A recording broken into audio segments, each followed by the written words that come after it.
दिल्ली की नई आबकारी नीति में कथित घोटाले के मामले में अब आम आदमी पार्टी के राज्यसभा सांसद राघव चड्ढा का भी नाम आ गया है। ईडी यानी कि एनफोर्समेंट डायरेक्टरेट की तीसरी सप्लीमेंट्री चार्जशीट जो इस बारे में दाखिल कोर्ट के अंदर हुई है, उसमें राघव चड्ढा का नाम लिया गया है। तो ये जानना ज़रूरी है कि राघव चड्ढा का नाम किस तरह से आया है, क्या रोल या क्या भूमिका इस कथित घोटाले में राघव चड्ढा की पाई गई है।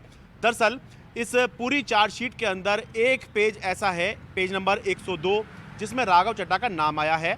और ये असल में सी अरविंद जो उप मुख्यमंत्री हुआ करते थे, मनीष सिसोदिया, उनके सेक्रेटरी थे सी अरविंद। उन्होंने 23 दिसंबर 2022 को जो बयान दिया है उसको ईडी ने अपनी चार्जशीट में दाखिल किया है, दर्ज किया है, और उसी में राघव चड्ढा का नाम आया है। तो 23 दिसंबर 2022 के अपने बयान में सी अरविंद ये कह रहे हैं कि उप मुख्यमंत्री के घर पर उस समय एक मीटिंग हो रही थी। मीटिंग का जिक्र कर रहे हैं कि उस समय पर उप मुख्यमंत्री मनीष सिसोदिया थे। तो उप मुख्यमंत्री मनीष सिसोदिया के घर पर एक मीटिंग हो रही थी और उस मीटिंग के अंदर राघव चड्ढा मौजूद थे, पंजाब के एडिशनल चीफ सेक्रेटरी फाइनेंस मौजूद थे, एक्साइज कमिश्नर मौजूद थे और पंजाब के आबकारी विभाग के कई अधिकारी मौजूद थे। साथ में विजय नायर जो आम आदमी पार्टी के कम्युनिकेशन इंचार्ज थे और इस समय पर आबकारी नीति में कथित घोटाले के मामले में उनको ईडी ने गिरफ्तार किया हुआ है, तो वो भी मौजूद थे।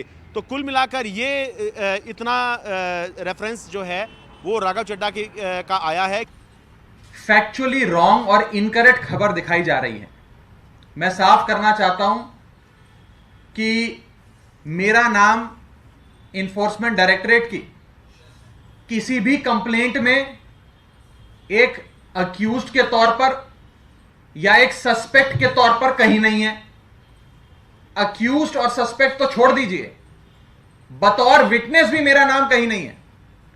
लेकिन पूरे देश भर में सुबह से प्रचार किया जा रहा है न्यूज चैनल्स के माध्यम से कि न जाने मुझे अभियुक्त के तौर पे, अक्यूज्ड के तौर पर चार्जशीट में इन्फोर्समेंट डायरेक्टरेट ने मेरा नाम शामिल कर कोर्ट में दायर किया गया है। यह सरासर गलत है। और यह बात बिल्कुल सही है कि ईडी ने अपनी चार्जशीट में ना तो राघव चड्ढा को एक्यूज बताया है, ना ही कहीं विटनेस बताया है, और ना ही किसी तरह की कोई क्रिमिनलिटी या फिर कुछ ऐसा नहीं बताया कि राघव चड्ढा ने कुछ गलत किया है। लेकिन फिर भी अगर राघव चड्ढा का नाम इस चार्जशीट में आ रहा है और सी अरविंद उनका नाम ले रहे हैं और किसी मीटिंग के अंदर जो एक्साइज डिपार्टमेंट की है, जिसमें पंजाब के एक्साइज डिपार्टमेंट के लोग हैं, उसमें राघव चड्ढा अगर बैठे हुए हैं, ये चार्जशीट के अंदर आ रहा है, तो ये बहुत संभव है कि ईडी जो है उनको पूछताछ के लिए या जांच एजेंसी जो है उनको पूछताछ के लिए ज़रूर बुला सकती हैं और ये पूछ सकती हैं कि क्या जो आबकारी नीति है जो बनी है उसमें उसके बारे में क्या जानते हैं, क्या दिल्ली और पंजाब की जो आबकारी नीति है उनमें आपस में कुछ संबंध है। तो इस बिहाफ पर पूछताछ ज़रूर जो है राघव चड्ढा से की जा सकती है। बेशक ना ही उनको एक्यूज बताया गया है, ना ही उनका कोई रोल आबकारी नीति के अंदर इस तरह से बताया गया है, ना ही उनको विटनेस बताया गया है। दिल्ली से अपने कैमरा सहयोगी मोहम्मद मुरसलिन के साथ मैं शरद शर्मा, एनडीटीवी इंडिया।